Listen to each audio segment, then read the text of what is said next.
It's time. It's time for us to wake up and take back New Zealand. Our freedoms, our land, our future, our way of life is under threat. We deserve a government that is loyal to New Zealand, a government for Kiwis, by Kiwis. We are farmers, business owners, youth workers, builders, teachers. We are everyday people who want our government to respect us and our taxes again. I'm Leighton Baker, the leader of New Conservative. Let's take back New Zealand together. Stand up, vote New Conservative.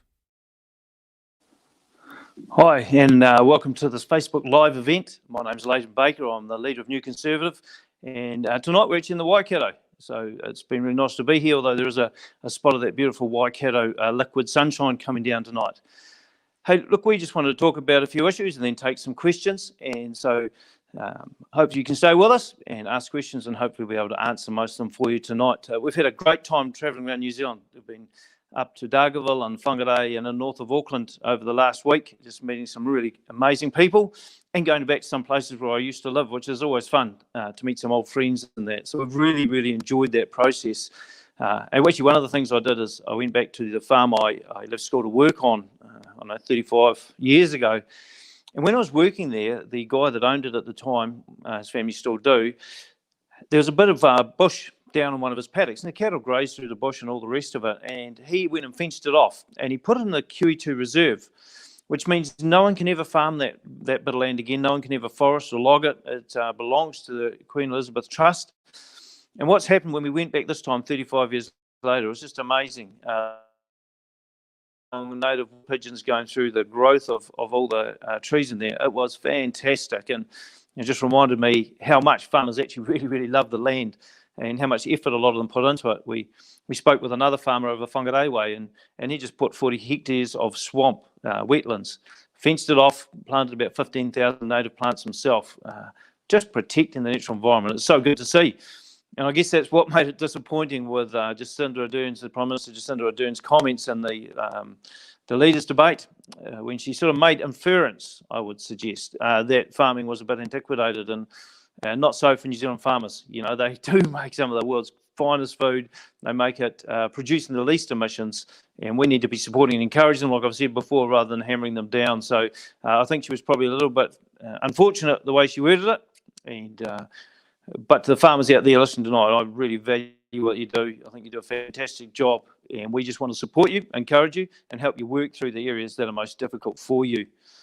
You know, it's a really important time in New Zealand's history. We've got some big debates coming up, and we've got these referendums coming up on both cannabis and euthanasia.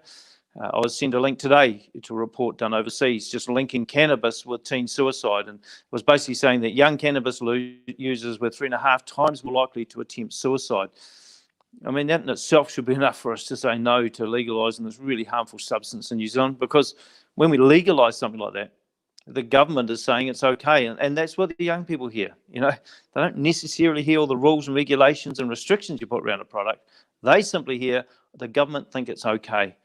And I just think that the harm and damage that this product will do to New Zealand is huge, and I'd rather we just don't even go. I don't think there's any wisdom in going there, because our young people are important, aren't they? And I guess that brings me on to the next topic, which is we've had young people killed in New Zealand or really badly harmed in New Zealand, and no one's held to account. The parents and the caregivers clam up. They won't talk to police. They won't give evidence. They won't say who was in charge of the young person. There's nothing that police can do without evidence.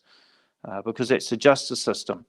However, there needs to be some accountability. When a young person is beaten so badly they die, or beaten so badly they're brain damaged, there must be somebody held to account for that. And the reality is we're not in New Zealand at the moment. So our suggestion is a party the last time, which is when that young boy over in Hastings was so badly beaten they didn't know if he'd survive or just be brain damaged. Either is not a great outcome for a young person. We believe in that situation, then the parents should be the ones held to account for it. They should be held liable. Why? Because as a parent, you are responsible for your children. And if you will not talk to the police, and if you will not tell the police who was actually in charge or looking after or in care of that child, then you should be liable, because it's your responsibility to look after your children. we, as a party, with one party saying when it comes to vaccinations, it's a parent's choice whether their child should get vaccinated or not. We want parents to choose what happens for education for their children. We want parental notification if your child goes for any surgery or any medical issues when they're at school, including abortion. In the same way, if you want responsibility, you've got to take responsibility for your children. So we're saying it's not okay for families to clam up, not give evidence to police, and allow a young person to die with no recourse against the perpetrators of the crime. So we're saying, actually, if parents, if you don't want to talk, your choice, but you'll be held liable under law. I don't know how easy, I'm not a lawyer, I don't know how easy that would be able to bring into the legal system, but we've got to look at an option like that, because for the sake of justice, someone must be held accountable when another life is lost. And we believe that's vitally important for New Zealand, that there is an accountability for young people when their lives are taken from them. A lot of laws have unintended consequences, don't they? The hate speech laws. Jacinda's talking about extending the hate speech laws, and on the surface, it looks really.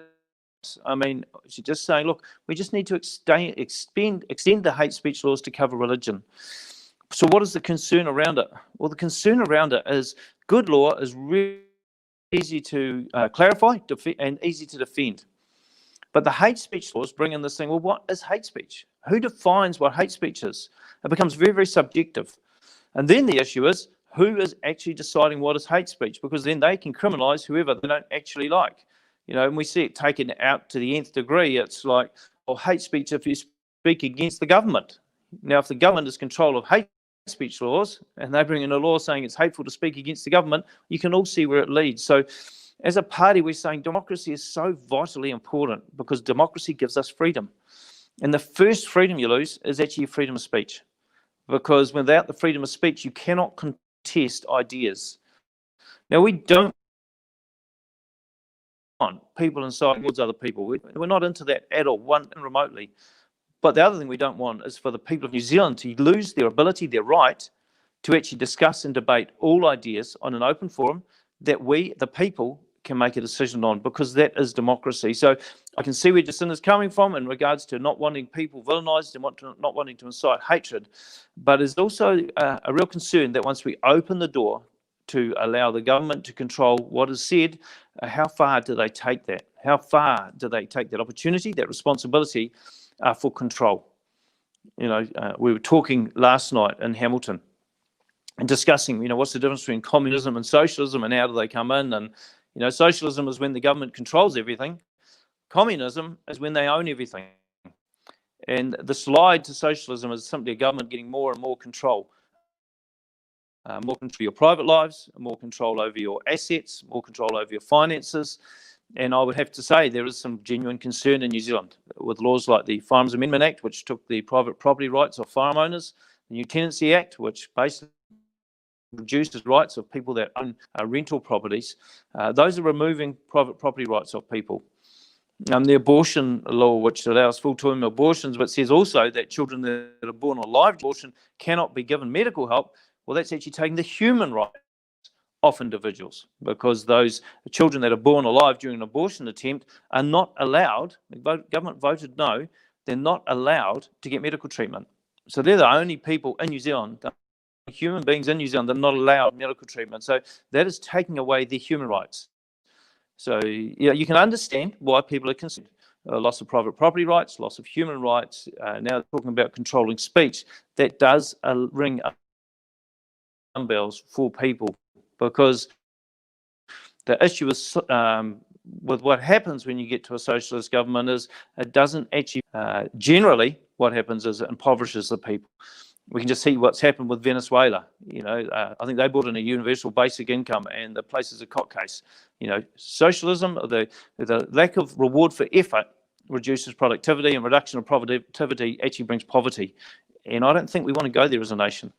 If we do choose to go there, that's got to be our choice, and we will reap either the benefits or the problems and the devastation from it. But I think if we do take two steps back and just look at the cold, hard light of what's happened internationally with the introduction of socialism, it has generally failed. It's led to destruction of people, and poverty for the general populace, with extreme wealth for the few at the top. And I guess part of the reason that is we give too much authority and too much power to just a few people. Because it's with socialism, it's the state controlling everything, so the state have too much power. With communism, they own everything, which is obviously far too much power. So I think when you look at the countries around the world that people enjoy the most freedom, that people want to move to, that people enjoy living in, they're the nations that have a democracy, and have some strong values. Values around life, which we stand for. The family's really important, life is important, look after people. It's again another reason why we don't really support the euthanasia law. It chooses death rather than looking after people through hospices or good palliative care. So, that's where we're standing as a party. You're allowed to agree or disagree. The idea, though, is that we can have debate and discussion without hating each other. Just because you may disagree with me or anybody else, it doesn't mean you hate them or I hate you. If I disagree with your belief system around something, it's just I disagree with your belief. It's not that I disagree or hate you personally, because your belief system is only part of you. So we need to have those open, honest debates. We need to be able to discuss things openly to come up with a resolution that we can agree to as New Zealanders. I think we had a couple more things we want to talk about. We were talking about how New Conservative have been excluded from the minor leaders debate so far, even though we are polling the highest of any party outside of Parliament. When we're pretty close to New Zealand First at the moment. We're above the Māori Party, which is allowed to speak at the minor debates, and other parties. So we believe that's a little bit unfair and unjust, simply because, constantly we hear for the two big parties, don't we? Prime Minister's always on television. The Leader of the Opposition is often on. The media follow around the other parties that are in Parliament at the moment to all their interviews and debates and everything else. We get to see and hear their ideas all the time. But what we don't get to hear, really, is the fresh ideas, the ideas from the minor parties. And these minor parties are actually set up and run by people that don't get paid for it. So they're not on the take. There's no support from the government for these minor parties. We're simply doing it because we're passionate about it. We see a need. We see and fresh ideas that we think would be of benefit for New Zealand. And surely, in a truly just and democratic nation, the people of New Zealand would get to hear those ideas from all the minor parties. If someone or some people or group of people have got enough courage and enough guts and are self-sacrificial enough to actually get involved in politics, pay for it yourself, take the hits, get around the country, invest in advertising and meeting with people and get people on board, surely if we're willing to put all of our time and energy and finance wherever we can into it, then the just thing is for the media to give us a fair say and actually allow us on those minor leaders debates to be able to give the people of New Zealand some fresh ideas, some hope for tomorrow, and some variety to vote for. So that's our reason for wanting to get on the minor leaders debate, is so that you, the people of New Zealand, can hear the different ideas. You can see the different leaders, you can hear our hearts of where we're coming from, what's important to us, and then you can make an informed decision at this election. So we're still working hard to try and get on it. Obviously, polling is one thing. Polls get up, we've got a much better chance of getting in to the minor leaders debate. So please, if a poll still rings you, we would love your support, because it definitely helps us in our quest to be able to be in front of all of New Zealand and present the ideas that we're presenting right around the country to hundreds of people. Even the last few days, there's been hundreds of people coming to our meetings, hearing what we have to say, and the feedback and the response has been really, really positive, and we've really enjoyed it.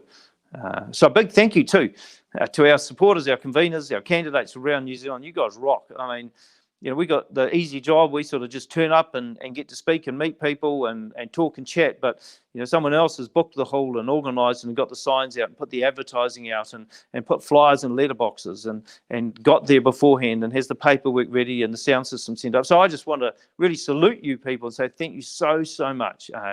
You just make it such a pleasure, and it's a delight when we turn up to an event and just see the caring, passionate people that are involved.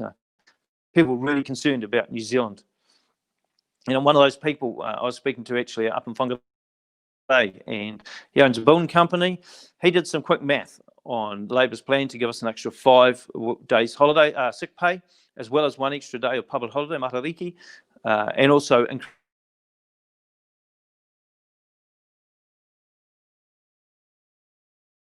$750,000 extra over 10 years if that came into being. And so, that is just not on. The government is buying votes with other people's money. It's appalling. We spoke to someone in a small gelato shop, and in their gelato shop, they've worked out it's going to cost them $16,000 a year for those, just those small changes. The government says, just small changes to employment. The issue with that is they're going to have to put up their price of gelato, aren't they? So everyone else has to pay for their goods, because there's no way they can just pay 16 grand out of their back pocket. They just haven't got it. They're a small business working really hard to generate income. So the unintended consequences of laws can be devastating. Even the Greens policy of a wealth tax. Imagine someone, they've got the family farm, it's been in their hands for generations, it's worth a few $1 million. The wealth tax means they'll be paying $100,000 in tax every year. They don't generate that sort of income. Farms generally aren't a good return on investment in the short term, so year by year. So, what does that do to farmers? They think, how the heck am I going to pay for that next year? How am I going to meet my obligations under this tax system? And, the more you tax people, the more you actually make them less willing to actually earn money. The more you make it dependent on the government, there's less drive and passion to actually work hard for yourself, because you're going to get less of the betterment from it. So we just think laws like that are poor laws. They're more detrimental than helpful. They create more harm, more stress. We just like the government to think a little bit more carefully before it goes and drops something ad hoc like that, especially when the cost is to hardworking business owners who have already got everything on the line. You need to think a bit more carefully about what you're doing.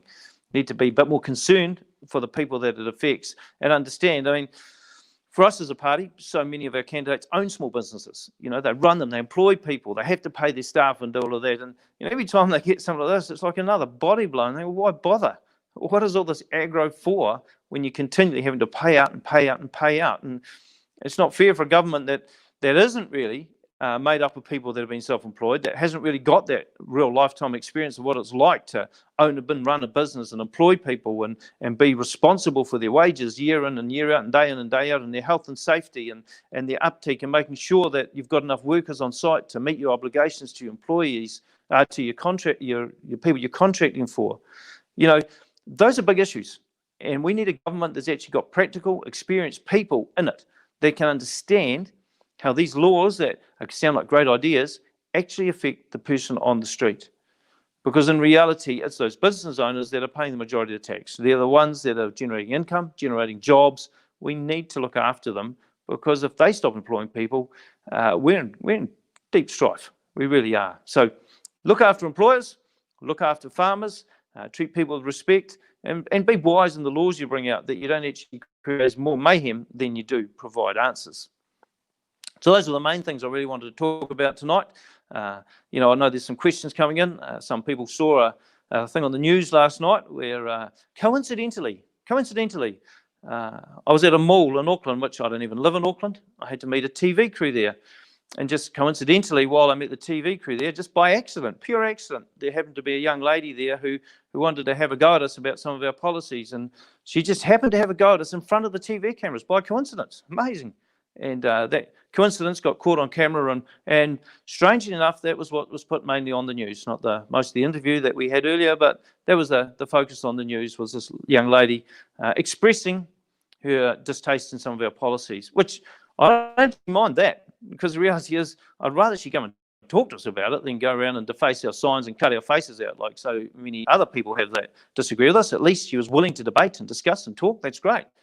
And I don't know if you realise, but she actually agreed with us on some things. She challenged me about the abortion issue, and I said, well, do you think children should be aborted up to full term? She said, no, I don't. So, well, at least she agreed with us on one thing anyway. But yeah, so if you saw that incident, that's what that was about. It's strange how many things came into being with that one little news article, wasn't it? But anyway, I've got a few questions coming in here. Why is your stance on Te Reo what it is? So I don't know what you've heard our stance on Te Reo is, but our stance on Te Reo is we will fund Te Reo and Māori culture in every school that wants it. Why? Because it's important, absolutely. We have no issue being Te Reo being taught in primary schools. We're saying that if someone wants to learn the language in full, they've got to want to. So we shouldn't force anyone to learn the language. That's their choice, freedom of choice. In fact, I don't think anyone really learns a language unless they want to. unless you really, really want to, you don't necessarily learn a language. So we're saying it's free choice, but absolutely fund that and multicultural in schools. What good is binding referenda? Well, it gives us an opportunity to control the government. And actually, when it comes to conscience issues, and let's think, like abortion, the euthanasia, cannabis, any conscience issues should actually go to referenda. So I'm pleased that both the cannabis and the euthanasia are, but there should not be conscience votes in Parliament, because the 63 MPs or 62 MPs that can actually let a law go through don't necessarily represent the people of New Zealand. But binding citizens-initiated referenda would. Our particular proposal was that any question would need to get 67% support of the people that vote. Why is that? When you bring in an issue and you're changing the culture of a nation, it's got to be something that the majority of the people, a very clear majority of the people, want. So it's not just an idea that's 49-50 or the best sales pitch wins, but it's something that the majority of New Zealanders go, yes, we want to change the culture of our nation. And so that's why binding citizen-initiated referenda will work, because it's such a clear indication of what the people want. And if someone's with a new, fresh idea of something they want to do can't get that majority of people to agree with them, then we're obviously not ready for that change. And that's okay, we may be in the future, but binding citizens-initiated referenda gives you and I, the people of New Zealand, the opportunity to influence government between elections. And to me, that's protecting democracy. And like I started with this evening, democracy is freedom. Without democracy, we have no freedom. And democracy is where you and I choose the line between safety and freedom. Absolute freedom is anarchy. I don't think anyone really wants that. Absolute safety is we're all locked in cages and drip fed the nutrients to survive, and none of us want that either. If you ask people, what do you want between safety and freedom, they'll say freedom. But actually, we want a line between the two. And democracy is about you and I discussing where that line should be. How much freedom do we want at what cost to safety?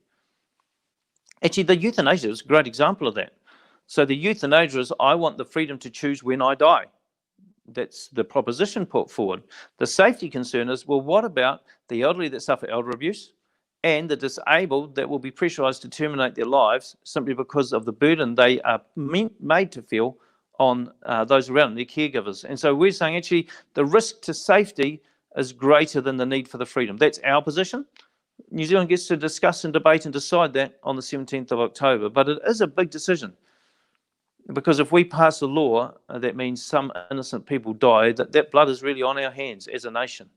It's not a small call, it's a very, very big call. We need to be careful in how we decide that. And that's why free speech is so important, for everyone to be able to debate these issues very openly, say how they feel about it, what they think the consequences are, bring in evidence from overseas, so that the people of New Zealand get to make a really open decision. We are under an NMP system. We need to see what the other parties have to offer. I guess that's a comment. Yeah, we are. I mean, the single transferable vote may help if that was ever brought in, because what that means, I don't know if you guys, some of you will know, but a single transferable vote means when you elect, you put a 1 beside the party you most want to vote for, and then a 2 for the second, or maybe a 3 for the third. And what it means is when they count up the votes, if the party you gave a 1 for didn't get enough votes to get in, then your vote goes to number 2. And what that really means is your vote is not wasted. So you could vote for the party you really, really, really want. They don't have enough support. So the party that you'd vote for, if the first party weren't around, they get more support. And I think that would be fairer.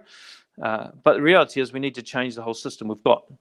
I believe that every party registered by writ day should get exactly the same amount of funding from the Electoral Commission, so that the people of New Zealand get to hear everybody's fresh ideas and the same value, rather than just the ruling parties.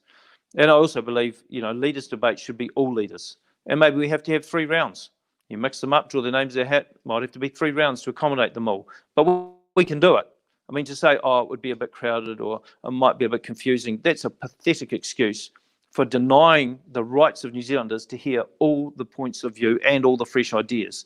A lot of people said to me they found the leaders' debate quite boring, very bland. And, maybe if you chucked a couple of other minor leaders in there and got a bit of fire going, it would have been better viewing as well. So, there could be a whole lot of pluses to it. We'll keep pushing on that one.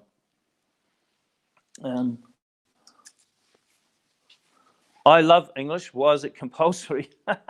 Yeah, because it's compulsory because you need to communicate, and we communicate right around the world with countries right around the world in English. We got to be brutally honest. We are the one nation that speak Māori, and so it's great here in New Zealand, but it is not a language that you're going to be able to trade or do business around the world with or communicate with people right around the world with. So there's got to be some pragmatism in it. If you want to learn Māori, you absolutely go for it. It's a beautiful language. If you want to learn Chinese, go for it. If you want to learn Spanish, fantastic. If you want to learn French, fantastic. Learn it. Go for it. Go hard. We're actually saying we'd love the children of New Zealand to be bilingual, and that part of your curriculum and part of the rewards or the qualifications you get is for being bilingual, and that would encourage so many young people to learn their mother tongue wherever they've come from. It would be a bonus for young people that have come in from overseas, already know their language from home, whether it be Samoan or Tongan or Chinese, and they have to learn English. Once they do, they've actually got a qualification. They're bilingual, and I think there'd be great encouragement for them. Would you fight for electoral reform? Absolutely, we will.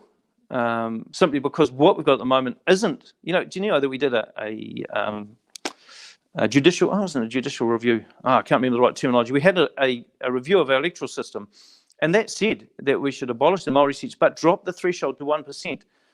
None of it was adopted, which seems really, well, I don't think any of it was adopted, which seems a bit bizarre. So why would you ask for someone to do a Royal Commission inquiry? That's what it was, a Royal Commission inquiry, when you don't actually want the results.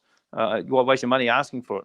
It's a little bit like our select committees we have at the moment, isn't it? You go to select committee and the people sitting there have already made up their mind. They're not really interested in what you have to say. They've already made up their mind, so why bother having it? Why bother with the farce, really? What is your stance on the Greens? For me personally, okay,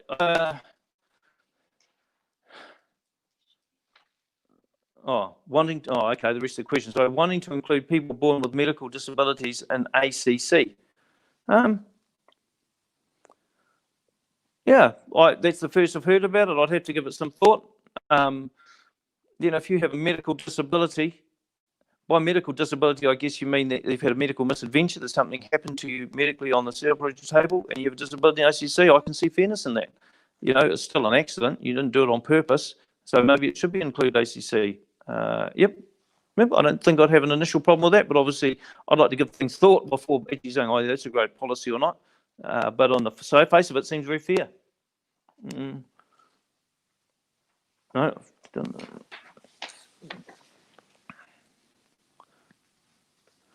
Okay, this person's saying Kiwi, not Māori or Pākehā, ? Identify as a Kiwi is my perspective. Yeah, I agree with that. We've been talking about it. People have been giving us a bit of a hard time and saying, our treaty policy is racist.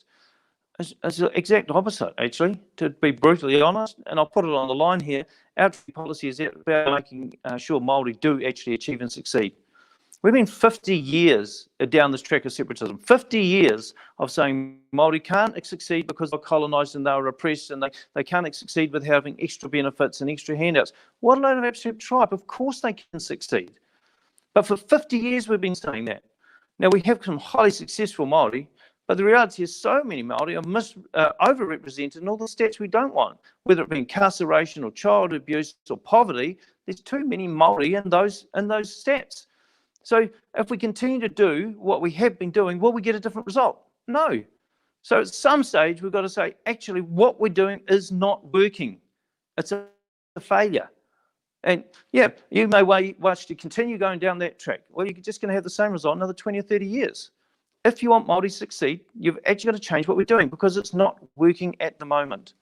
And what we're saying is actually for New Zealanders, actually, we are all Kiwis, we are all under the same law, we can all succeed in this nation. It is a nation of plenty, of bounty, it's got massive amounts of natural resources. Benefit should always be aimed at need, not at race, not at gender, but at need. And that should, I don't think there's nothing racist about that, that is saying we are all equal. Because as soon as you say this particular group needs special assistance or special handout, you're saying we are not equal. Well, why? Are they disabled? No, they are not. Māori are totally capable. We need to be telling them that. When I did the trade training, we had different nationalities, within that program, but they were young people that were failing, okay? They were failing. They were heading, most of them were heading for a life of crime. How did they change around? Because we told them they could succeed. Because we told them they had skills, they had value, they had purpose. We made them important. And when we made them important, they changed their lives. They could succeed. They do succeed. And we believe it's the same for Māori. Now, that's separate to the justice issue. The justice issue is about paying for the wrongs where land was stolen and taken or gifted and never used for what it was gifted for. That's a justice issue and must be dealt with in the justice issue. But the longer we draw this out, the worse it is for Māori and for New Zealanders, because there's more separatism. You know, Te Aparana Ngāta in 1940, he said, you know, we must settle claims quickly, because when we settle a claim, Māori can look forward and not backward. And looking forward is the way for all of us to go. So I agree with this person. Yeah, we are, first and foremost, we are New Zealanders. We're going in the same direction. We want to look after each other. We need to help each other. Now, we may never get the people on the extremes, whether it be extreme Māori or extreme white supremacists, where we may never get those two extremes to agree.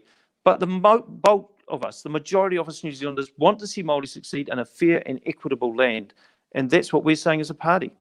We want Māori to succeed. We don't think they're getting the success they deserve at the moment. And if it's going to change, who's going to change it? Anyway, Michael, if not the language, then definitely New Zealand history, good and bad. Yeah, well, I mean, we're not saying not the language. Sure, the language. But we should learn the history of New Zealand, absolutely, because the history of New Zealand is really important. But it should be the whole history, the good and the bad and the ugly. Because the reality is, every nationality does some bad things, you know, and atrocities in New Zealand have been committed by all people groups, and we need to understand what happened and why, what the result of it was, and how we can avoid that sort of thing in the future. So I agree with you, Michael. Yeah, teaching New Zealand history would be great. I mean, I certainly didn't learn as much as I would have liked to at school. So great proposition. Thanks, Michael.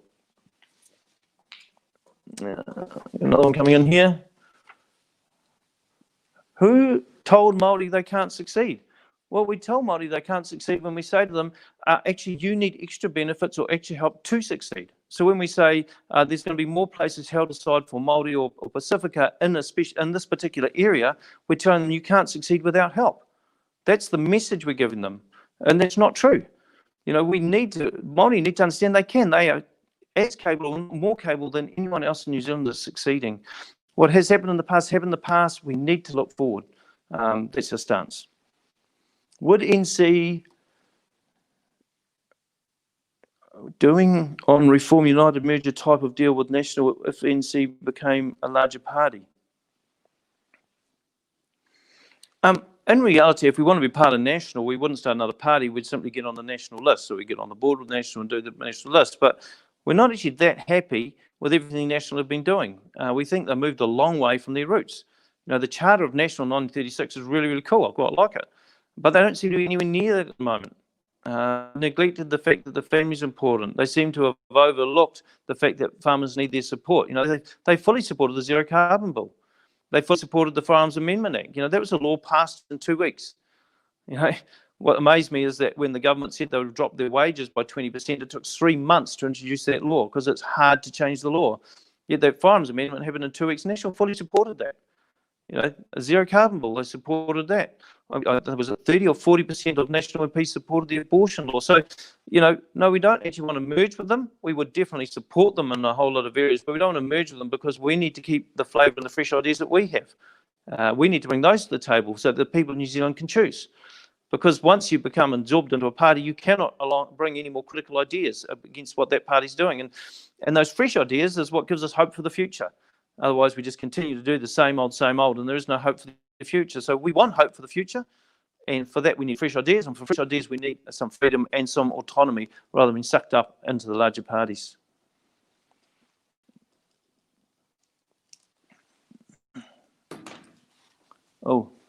Māori were here.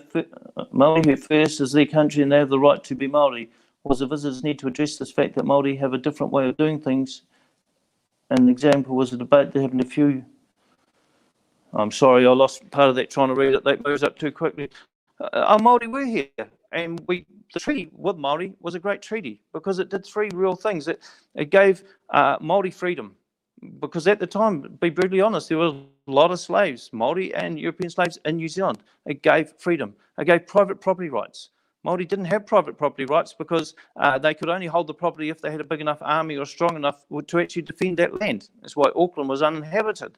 So it gave private property rights, although they were abused by the settlers that came in and tricked and stole and deceived them out of land, absolutely. But then it also made that one great statement that now we are one people, and I think it's so important that we move together as one.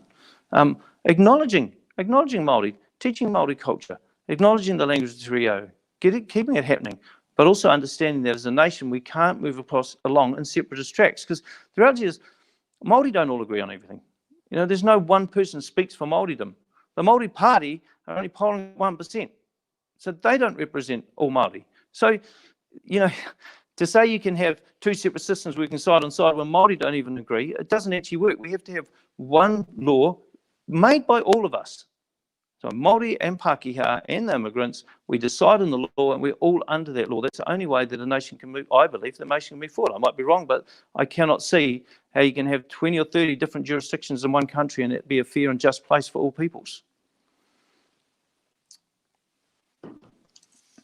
We want to see you on the debate on TV with other parties, especially Labour and National. New Zealand hear all parties equally. I'm not interested in listening just to two ladies catfighting. There should be far more fair system in place when all the parties have equal terms on central TV and media. Yeah, I agree with that. I mean, we've been speaking about that, but thank you very much for that comment, Natalia. Yeah. Hey, look, the reality is we don't have a perfect system. We don't have a perfect country. We have issues that we need to face as a nation. And I believe, and I've said it before, the wisdom to deal with those issues is here in New Zealand, amongst us New Zealanders. And all we need to do is to talk together about it, without throwing names, without being hated or hating, being able to talk through the issues and say what will work for us as a rule. And we won't get everyone on board. The extremes either side won't come on board because they're extremes. But most of us New Zealanders, I believe, can move forward together once we debate and discuss equally. That's why elections are important. That's why it's so important for you personally, so important, that you look carefully at who you're going to vote for this year. Look at their policies, read what they're saying, and vote for the party that truly represents you. Make sure you get out and vote, because it does make a difference. By not voting, you are still giving other parties power, okay? Don't think by not voting that you haven't empowered anyone. You absolutely have. Because by not voting for the party you want, you give more power to the parties that you didn't vote for. So please, do your research, have a look around, read the policies, choose the party that best represents you, and make sure you get out and vote this election, because democracy is worth fighting for. If we lose it, we lose our freedoms, and we definitely do not want that. Hey, look, I just really want to encourage you, if you are enjoying what New Conservatives are standing or sitting for, what we're putting before you, please get out and tell people about us. Because we're growing, okay? The polls are showing it. We're getting up there. We're meeting people every single day that are stopping us and talking to us and loving what we're saying. Please get out and talk to 5 friends. Get 5 people involved. You know, where we're polling at the moment, we only need 2.5 per person. We're there. Get 5. Talk to at least 4 people. Get them to look at our policies. Get them to hear it from us. Not from they read off a 3rd or 4th blog, but actually what we're saying about what we believe, but what we think is important for us as a nation. And if you can get 5 friends to agree with us, we are going to have an absolutely awesome presence in Parliament come the 18th of October, because the 17th we'll be partying. So anyway, thank you so much for joining us tonight. Really appreciate it. And we look forward to seeing you as we travel around Coromandel tomorrow, Te Awamutu on Saturday, Tauranga on Sunday, and down in New Plymouth on Monday. So thank you very much, and we look forward to seeing you around. It's time for us to wake up and take back New Zealand. Our freedoms, our land, our future, our way of life is under threat. We deserve a government that is loyal to New Zealand, a government for Kiwis, by Kiwis. We are farmers, business owners, youth workers, builders, teachers. We are everyday people who want our government to respect us and our taxes again. I'm Leighton Baker, the leader of New Conservative. Let's